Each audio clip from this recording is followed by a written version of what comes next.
Can't Hurt Me, book by Goggins. The incredible story of how an overweight man became the fittest man in America by mastering his mind and defying all odds. How many times do you tell yourself that you'll head to the gym tomorrow, only to find that when tomorrow comes, you find an excuse? Imagine living life with zero excuses. What could you accomplish? Author Goggins doesn't believe in excuses and has transformed his life through the simple power of his mind. Coming from a traumatic childhood, Goggins found himself in his early 20s working as a cockroach exterminator and weighing just under 300 pounds. Despite the trauma and weight, Goggins went on to become one of the fittest people on the planet. He committed himself to join the Navy SEALs and went on to become a successful ultramarathon runner. Goggins achieved the near impossible, and now you can too. Find out how Goggins uses the 40% rule to push his body further, what it takes to run 135 miles at Badwater 135, and how Goggins continues to push himself despite several setbacks. Introduction. For Goggins, childhood was far from innocently playing outside without a care in the world.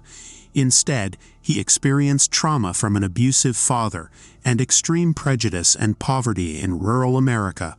Statistically, Goggins was going nowhere and was destined for a life of depression and poverty. However, he defied all odds through self-discipline, mental toughness, and hard work. No longer was he a depressed, overweight young man with no future. By committing himself to losing weight and improving his test scores, Goggins became a U.S. Armed Forces icon and one of the world's top endurance athletes. He has become the only man in history to complete elite training as a Navy SEAL, Army Ranger, and Air Force Tactical Air Controller.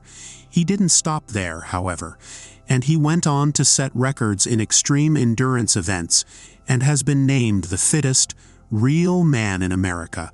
In Can't Hurt Me, Goggins shares his incredible story and reveals a path that anyone can follow to push past limits, eliminate fear, and live life to its fullest. Chapter 1.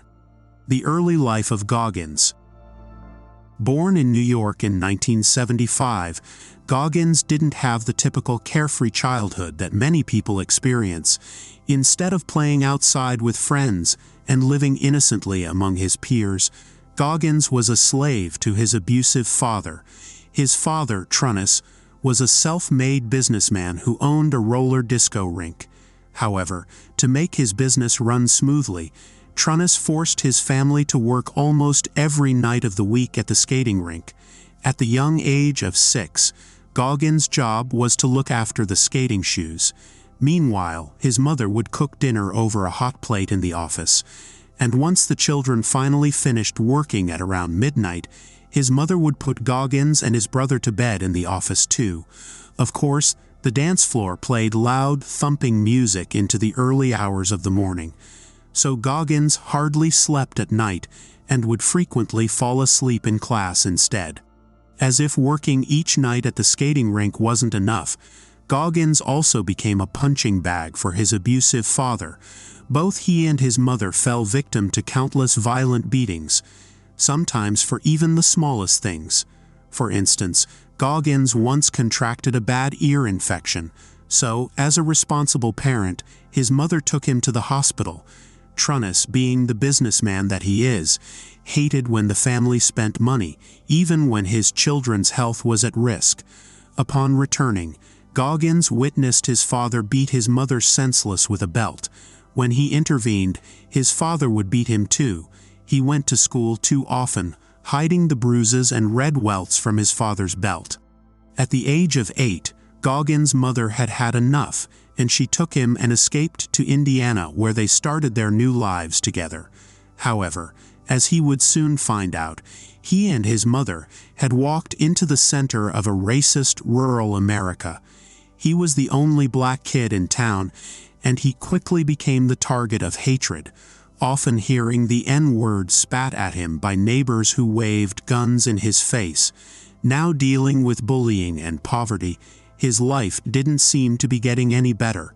To make matters worse, Goggins began experiencing the traumatic effects of his early years. Because of the suffering he experienced from his father, he developed a nervous stutter.